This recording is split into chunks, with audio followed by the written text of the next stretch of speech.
Hello everyone, I welcome you back. Today in this video we are going to learn on the topic Jung's personality theory type approach. Okay, so before moving on to Carl Jung personality approach, it is important to know what is trait and type approach to personality. So what is trait approach? The trait approach, it is a way of studying personality in terms of traits. Now the question arises, what is traits?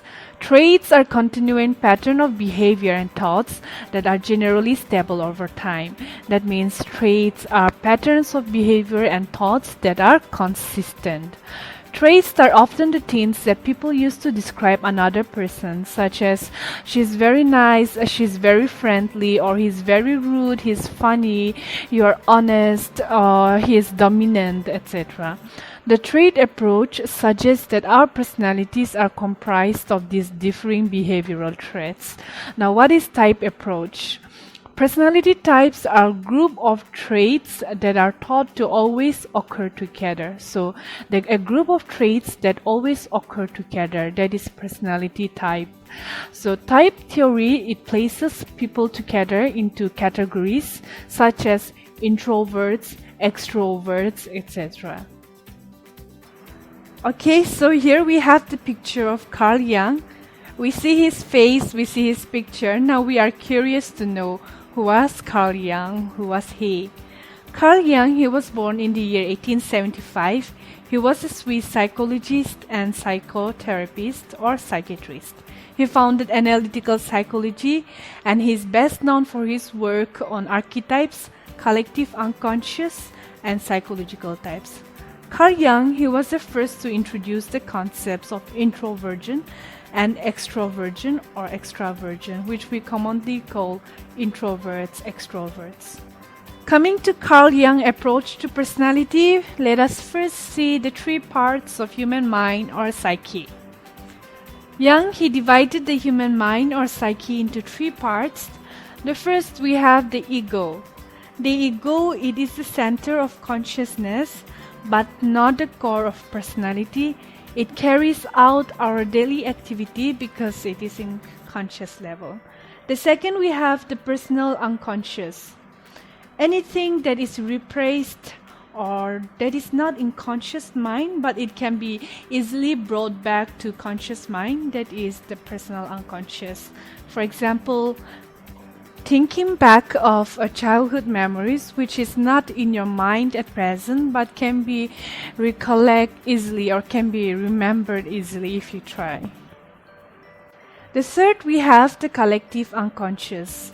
This refers to our psychic inheritance. It is a reservoir of our experiences as a species. It is a collective memories of the entire human race. Here we are not directly conscious of this psyche, but it influences all our experiences and our behaviors. Jungian Archetypes. The third part of human mind or psyche, according to Jung, is the collective unconscious. This collective unconscious, it contains archetypes. So what are the archetypes? The archetypes are images and themes which have universal meanings across cultures, which may show up in dreams, literature, art, or religion. Jung, 1947. So according to Jung, he believes that symbols from different cultures are often very similar because they have emerged from archetypes shared by the whole human race, which are part of our collective unconscious. Jung have recognized many archetypes, but let us see the four major archetypes. The first, we have the persona. The second, the anima and animus. Third, the shadow. And fourth, the self. The persona archetype. The word persona, it is derived from the Latin, which means mask. It is the outward face that we present ourselves to the world. It conceals our real self. That means we hide our real self, the real us, to fit in with society's expectation and norms. This is the public face or the role as a person we present to others as someone different to who we really are, like the actors. Another type of archetype is the anima and animus. This is the mirror image of our biological sex, that is, the unconscious feminine side in male and the masculine tendency in women. The psyche of a woman contains masculine aspect, that is the Animus Archetypes, and the psyche of a man contains feminine aspects, that is the Anima archetype. Coming to the shadow archetype, this is the animal side of our personality. It consists of the sex and the life instinct. It is a source of both our creative and destructive energies. Now, when I say destructive energies, it means that deep inside in our unconscious mind, we have the tendency to do things which are not acceptable to society, or the things that will degrade our self, degrade our moral values. Now, the shadow composed of repressed ideas, weaknesses, desires and instinct, and this can be manifested in our dreams or visions and may take variety of forms like snakes, monsters, demons, etc.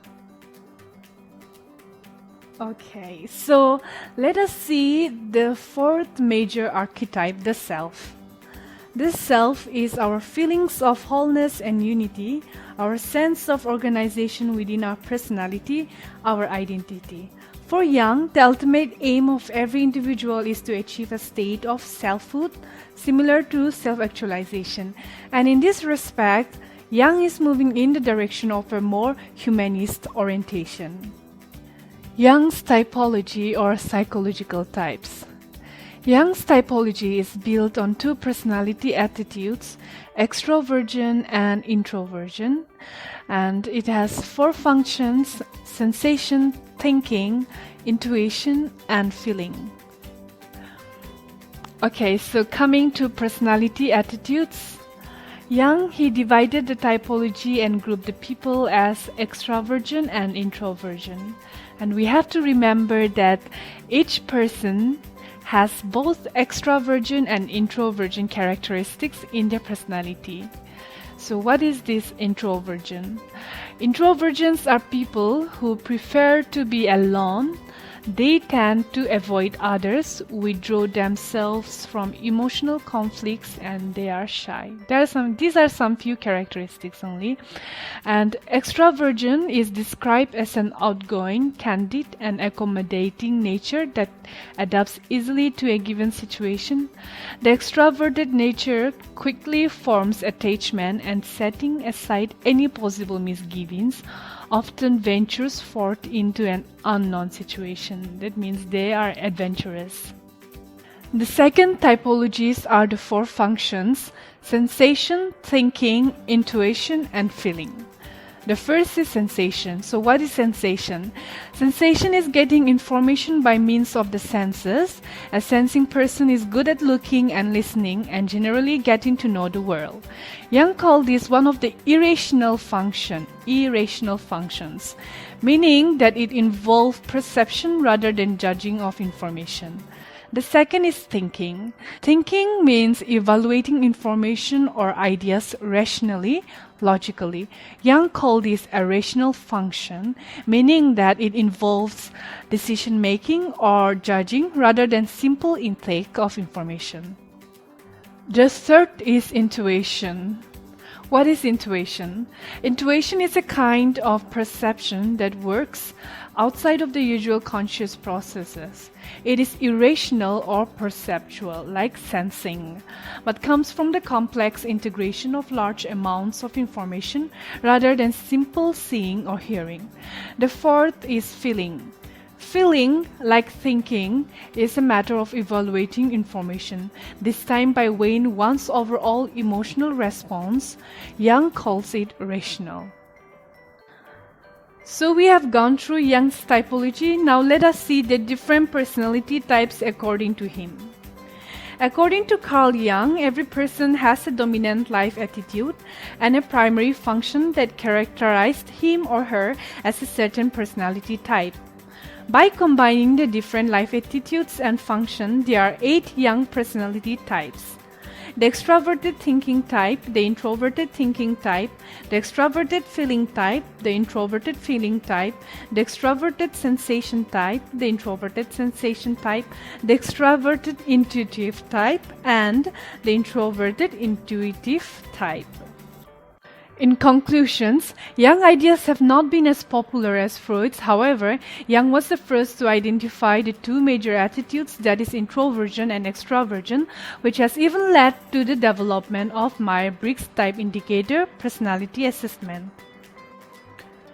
So that is it. Thank you so much for watching.